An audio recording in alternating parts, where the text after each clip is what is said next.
San Francisco is known as a sanctuary city, but what does it really mean to cultivate sanctuary here? Can we turn to our city for refuge, for protection?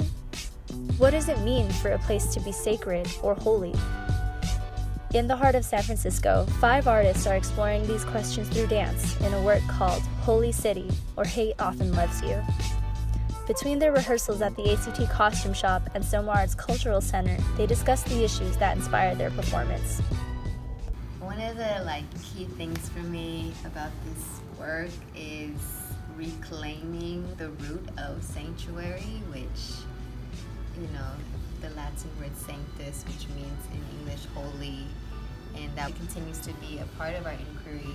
Sanctuary. It's interesting because I think most major cities, or at least the really progressive ones, are wanting to seem forward-thinking places where we are creating this idealized utopic place. In this desire and search for utopia, the idea of sanctuary came to be. But I think just along the lines of any sort of utopic thing, there is this air of, oh, this is what we want, but it's not actually realistic. This is something that could happen, but we can just pretend that it did. And so I think that's kind of where we're at right now. Especially in San Francisco, with the tech boom, being so close to Silicon Valley, having these tech startups and these corporations, there's this sense of we need innovation in order to become safer, become more one with the times. But then innovation often immediately comes with displacing what has been there. And I am interested in how do we continue to innovate, because I think that is an important part of humanity and society and progressive forward moving. But how do we do so in a way that is respectful, is honoring, is truthful? In the context that San Francisco and other cities have been called sanctuary, it's mostly to protect committed people or refugees. But I think the real challenge for us, citizens of this gorgeous city, it's how we can translate that to all the systems within our society. For me, sanctuary in a personal level is my body, and not only my body, but my whole being, including my mind, my spirit, and my flesh.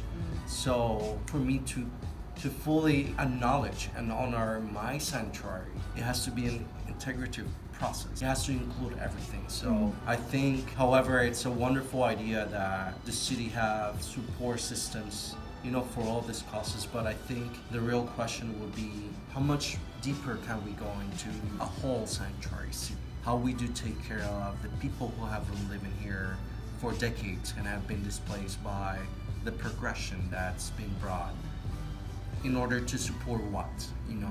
It's not progress. It's the idea of, but it's not actually protecting no one but a certain group of people. And how can we integrate that to the health system, to many other things that we as human beings need in our life, as a quality, in order to have quality, quality of life. So that's something that I would like to explore with this work as well. How can we call ourselves a sanctuary city and be a safe haven for folks who are coming from other places if we can't even keep our own folks? And it feels so indicative of the way we kind of parse out meaning. So the meaning of sanctuary, when I think of sanctuary, I think of refuge, of safety. And I feel what local and state or governments are kind of defining as sanctuary is oh, okay, if you're an undocumented person, we're gonna keep you protected from ICE. Okay, that's cool, but are you gonna halt the workplace exploitation that happens for those same folks, right? Are you gonna halt the exploitation that happens in folks' housing situations? And there's all these other barriers and obstacles to your wellness that are still being allowed, and it feels very incomplete. It's interesting because I think that one of the reasons people and I came to San Francisco is because it has this really queer, radical history, and to an extent I have been able to find refuge or here, or like find this like safe space and find community. And at the same time, it doesn't necessarily seem like the city kind of wants to continue to foster that personality. I think right now, where it's investing its money is going towards groups that want to consume this like culture and consume this character, while just being like, oh, thanks for your work, goodbye, goodbye, goodbye. And I think that's to be said for the queers and brown folks and black folks. Like, just the dramatic fucking drop in black population over the past like decade is ridiculous. And so this is the thing where it's like I feel like I came here for a dream of a place, and then here and realizing that like it's not necessarily for me. Like I'm still carving like my space.